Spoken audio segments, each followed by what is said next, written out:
teman semua, pada kesempatan kali ini kita akan ngobrol santai tentang tes kemampuan akademik. Ya, saya yakin teman-teman sudah mendengar kebijakan itu.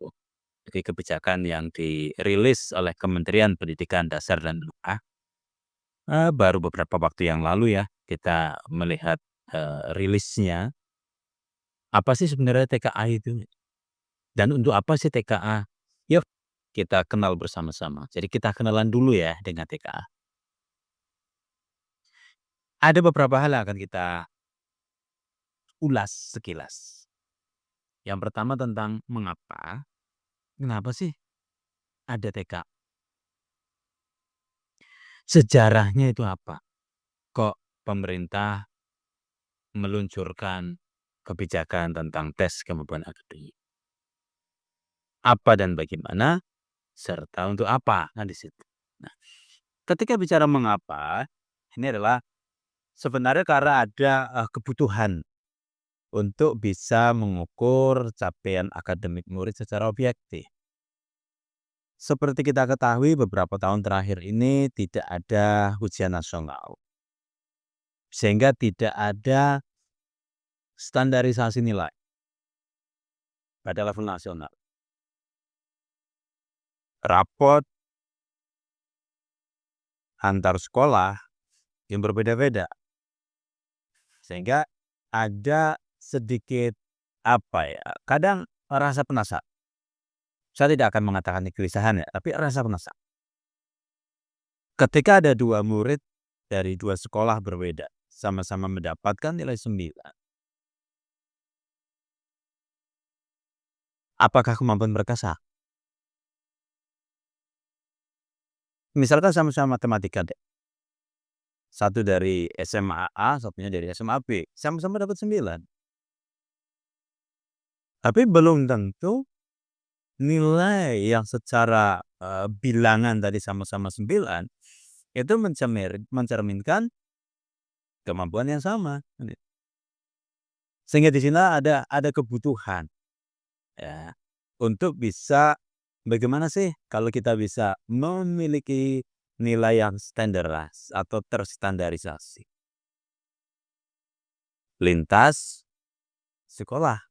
Nah, inilah akhirnya yang menjadi pijakan ataupun rasional ataupun landasan dari kebijakan TKA.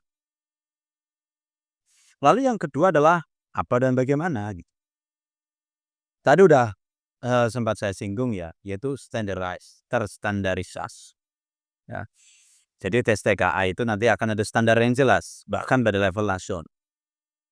Teknisnya bagaimana? Ini akan berbasis komputer. Lalu tentu muncul ya pertanyaan berikutnya. Murid sudah berjuang, sudah belajar banyak untuk TKA. Lalu untuk apa? Apa sih manfaatnya TKA? Apalagi kebijakan saat ini TKA itu sifatnya bukan wajib. Kalau UN, ujian nasional dulu kan diwajibkan. Setiap individu, setiap murid itu wajib mengikuti UN. Sekarang tidak. TKA sifatnya adalah pilihan, opsional. Jadi ya ada murid yang tidak ingin ambil TKA ya nggak apa-apa. Tapi kalau ada yang ikut ya tidak apa. Sehingga pertanyaannya adalah untuk apa?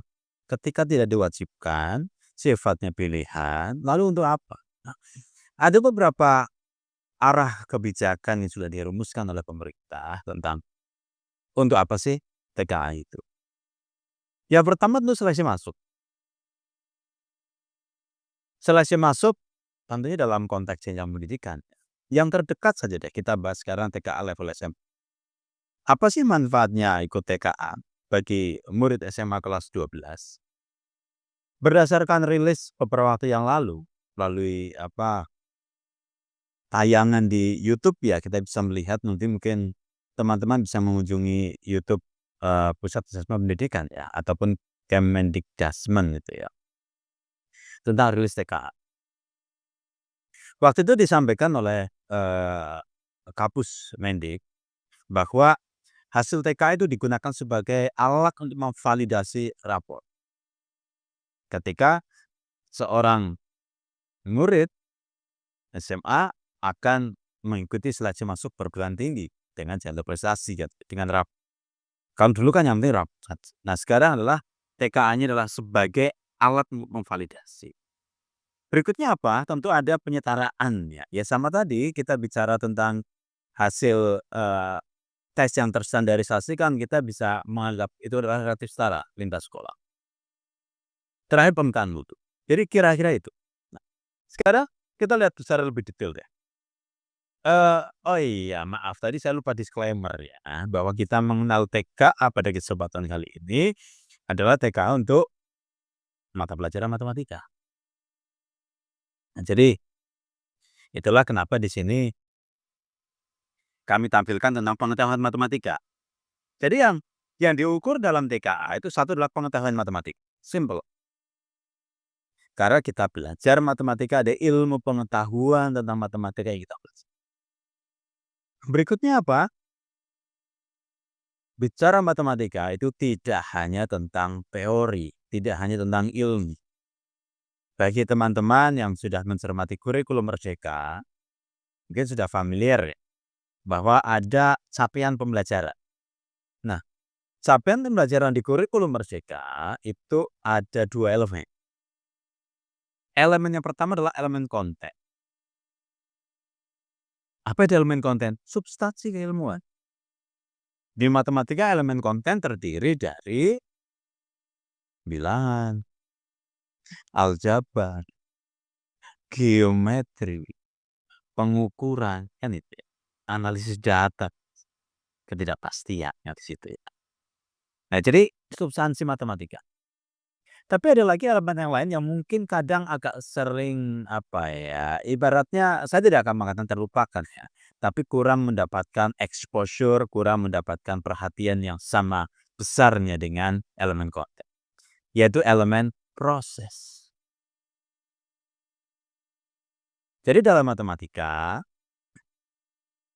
selain mengetahui keilmuannya, ada juga proses yang berkaitan dengan keterampilan berpikir. Itu apa? Ada banyak kalau kita cermati. Nanti teman-teman bisa mencermati di dokumen CP ya. Pertama sudah nampak di sini, ada representasi matematis. Ada penalaran dan pembuktian matematis.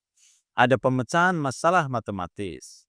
Ada koneksi matematis, ada komunikasi matematis juga sebenarnya ada.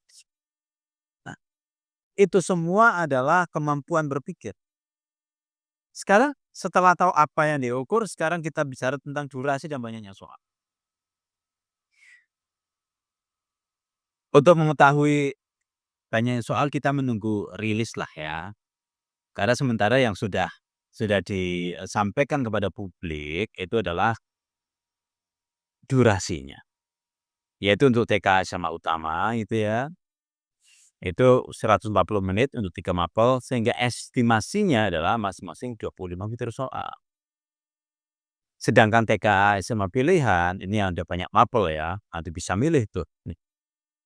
Itu adalah 120 menit untuk 2 mata pelajaran. Sehingga estimasinya masing-masing 30 soal. Sekali lagi kita sekarang bicaranya matematika. Nah, matematika ada 2 nih. Satu adalah matematika SMA utama, itu yang matematika saja. Lalu yang SMA pilihan itu yang matematika lanjut, kan situ. Secara sederhana ya mungkin, mirip-mirip lah, mungkin, wah jurusan IPA ya, zaman dulu kan cuma teknik. Nah itu bisa mengambil matematika lanjut. Kalau kita lihat kembali ke CP, kan ada matematika, CP yang matematika yang utama di sini adalah berarti fase E dan fase F kan itu. Sedangkan untuk yang pilihan adalah matematika lanjut yaitu F+. Sekarang kita lanjutkan, karena waktu kita agak terbatas ya, nanti kita akan penggal-penggal nih. Sekarang kita mengenal yang awal dulu saja kan itu. Nah nanti, eee, kita akan secara berjenjang fokus ke kontennya apa, lalu fokus ke proses berpikirnya seperti apa.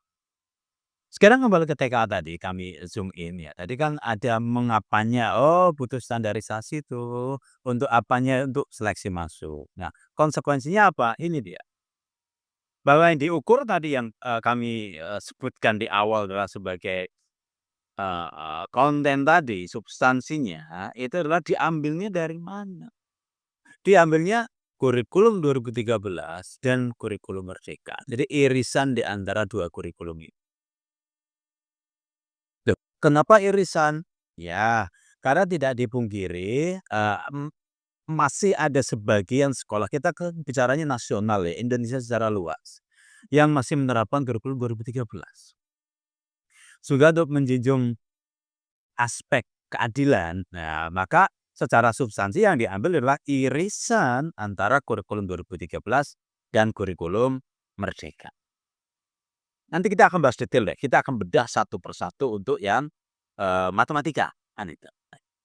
Yang kedua, tadi sudah disebutkan elemen proses. Tapi di sini juga ketika kita bicara sebagai suatu bentuk kompleksitas berpikir gitu ya, itu ada 3 level. Kita main game saja ada level-levelan kan, saya tidak paham game sih.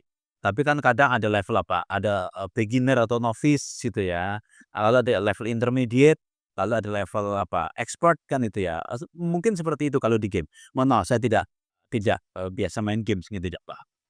Maka sama di sini, kompleksitasnya adalah ada pada level pengetahuan dan pemahaman itu yang paling rendah. Lalu yang lebih tingginya adalah level penerapan, yang paling puncak dalam konteksnya adalah level penalaran. Kita akan bedah satu persatu nantinya, bahkan sampai kita bahas contoh demi contoh. Lanjut. Nah, sekarang bentuk soal. Bentuk soalnya seperti apa? Kita mungkin sudah familiar ya, pilihan ganda kan itu ya, atau multiple choice, esai, isian singkat kan itu. Soal-soal semacam itu kita sudah familiar. Tapi pada TK ini ada 3 bentuk soal. Pilihan ganda, pilihan ganda kompleks kategori, dan MCMA, multiple choice multiple answer. Nanti kita akan membahas lebih detail pada video-video selanjutnya. Nah, sekarang kita bicara elemen konten itu seperti apa, saya rasa akan lebih fokus kalau nanti kita bahas pada video berikutnya. Jadi video ini kita hanya fokus pada mengenal TKA secara umum. Jadi bagi teman-teman yang ingin mengetahui secara lebih detail elemen TKA seperti apa, bentuk soal bagaimana, soal-soal yang pengetahuan pemahaman, penerapan penalaran seperti apa, nanti kunjungi lagi video selanjutnya. Sementara kita berhenti dulu, sampai jumpa teman-teman.